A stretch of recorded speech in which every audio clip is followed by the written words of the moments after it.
Le Japon sous pression à quelques heures de l'expiration de l'ultimatum lancé par le groupe État islamique.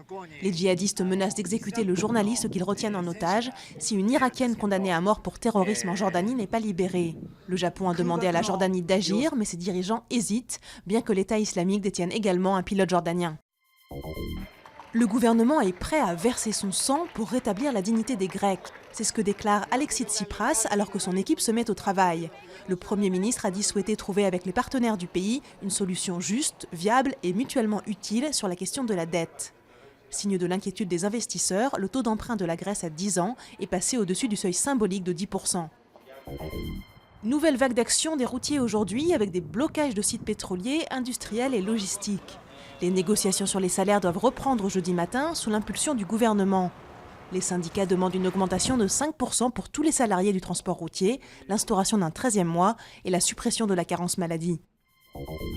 Les poids lourds et les cars les plus polluants pourraient être bannis de la capitale dès le 1er juillet.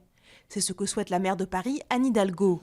Elle veut mettre en place une zone à basse émission qui ne comprendrait pas le périphérique pour lutter contre la pollution aux particules fines.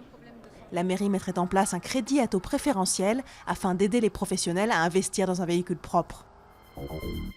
Les films Timbuktu, Saint-Laurent, Sils Maria et La famille Bélier en lice pour le César du meilleur film.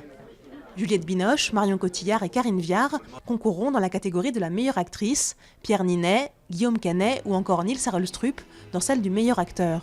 Les prestigieuses récompenses seront décernées le 20 février.